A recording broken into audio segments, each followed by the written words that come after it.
Hello বন্ধুরা, আজ আমরা বানিয়ে নেব পেঁয়াজ রসুন ছাড়াই নিরামিষ খিচুড়ি, যা আমিষের থেকেও অনেক বেশি টেস্টি। তো প্রথমে নিয়েছি এক বাটি মুগ ডাল, এক বাটি চাল। সবজিতে নিয়েছি কুমড়ো, গাজর, ওদিকে আছে পেঁপে, আলু, ফুলকপি, বিনস, আর নিয়েছি টমেটো, কাঁচা লঙ্কা, আদা। এবার গরম কড়ায় ডালটি হালকা করে ভেজে তুলে নিলাম। এদিকে হাঁড়িতে গরম জলে ধোয়া চাল দিয়ে দিলাম, আর ভাজা ডালও ভালো করে ধুয়ে দিয়ে দিলাম, যাতে কোনো রকম নোংরা না থাকে। এরপর সবজিগুলিতে নুন আর হলুদ গুঁড়ো মাখিয়ে ভেজে নেব। প্রথমে ভেজে নিচ্ছি ফুলকপি, তারপর ভেজে নিচ্ছি আলু। বাকি সবজিগুলো সব একসাথেই ভেজে নেব।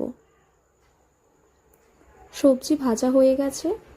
এবার হাঁড়িতে প্রথমে দিয়ে দেব আলু আর গাজর, কারণ আলু আর গাজর একটু শক্ত, তাই আগে দিয়ে দিয়েছি। এবার দিয়ে দিলাম পরিমাণ মতো হলুদ আর স্বাদ মতো নুন।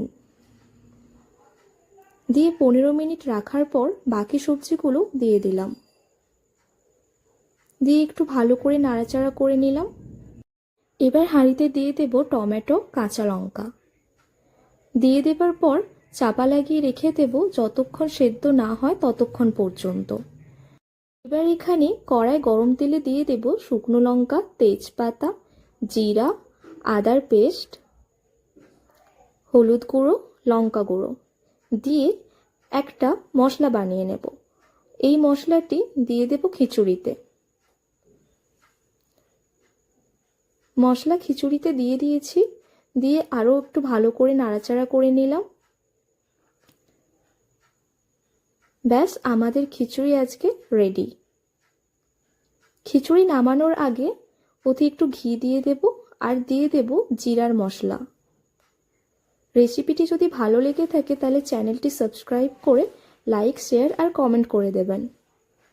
তো এইভাবেই আপনারাও বাড়িতে বানিয়ে নিতে পারেন নিরামিষ খিচুড়ি।